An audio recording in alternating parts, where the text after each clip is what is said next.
Hi, I'm Mike Wilkinson, and today I'm going to be talking about a case analysis of Heidi Roizen for Organizational Behaviors, MGT 6334. I'm going to cover two topics. One is the strengths of Roizen's network across her career, and two is the extent of which the concepts from Module 5 apply to Roizen and how they influenced her power, influence, and networking success. So Heidi's first experience with networking came from a friend who gave her the personal contact information for the hiring manager at Tandem, through which she landed her first job out of college. In this job, she was in contact with the CEO of Tandem, and through a good working business relationship, proving that she was consistent and well prepared for each interaction, the CEO gave her a letter of recommendation to attend the School of Business at Stanford. After Stanford, she used another member of her network, her brother, who was a software developer, to form the company Teamaker. So it's at Teamaker where she really started to expand her network. They didn't have a lot of money because they didn't want to take on any banknotes. So what she would do is go to different industry conventions and events and begin to interact with people within her own industry. She would spend a lot of time and effort and energy with the press promoting her business. And in doing so, she also began to reach out to other organizations within her industry. She was a member of the Software Publishers Association, to which she later became president of the SPA, and this further expanded her network. So her time at Teamaker really grew her overall network, and she was able to form close bonds with people within the industry and grow those relationships. As a successful CEO, Apple later hired her as the VP of Worldwide Developer Relations.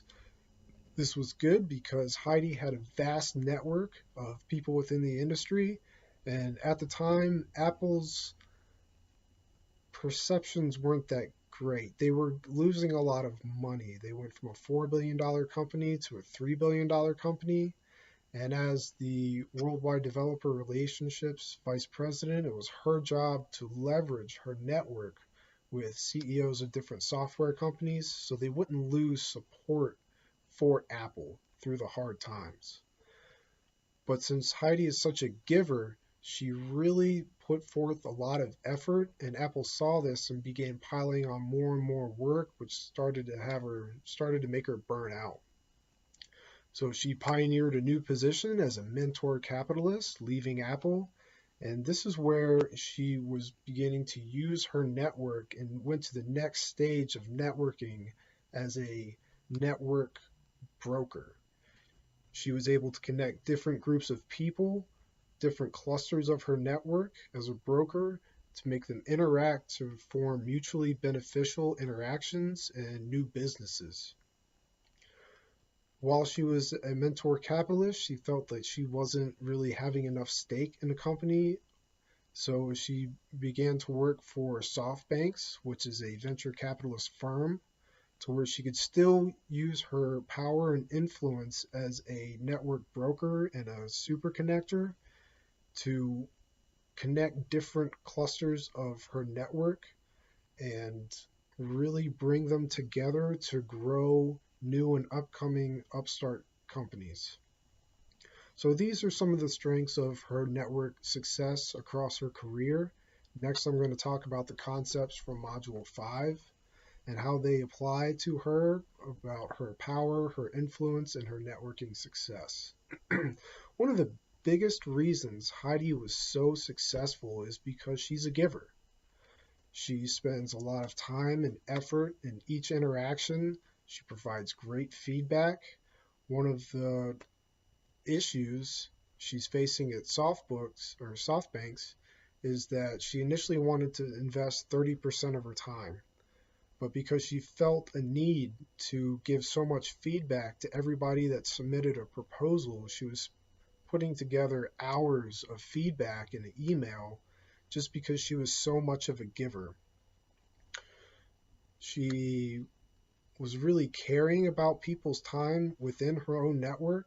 She knew that she couldn't ask somebody to do too much within a certain amount of time. Normally, she only connected one CEO with a new up and comer 2 or 3 times a year just out of respect, showing that she is indeed a giver because she had that empathy for other people. And she really had a lot of persuasive skills. She was very likable. She held parties at her house for people within her network, and they really connected with her because she had so much social proof throughout different interactions within the industry and through different organizations. And she had the authority because she had held such high positions at the company she worked for. She was really an expert in her field. And she really was consistent with her work. She always followed through. She was such a giver that she wanted to follow through with every connection that she ever made and really grow her network. And she really paid it forward. She had a lot of reciprocity with different people in her network. She would help out people, they would help out her.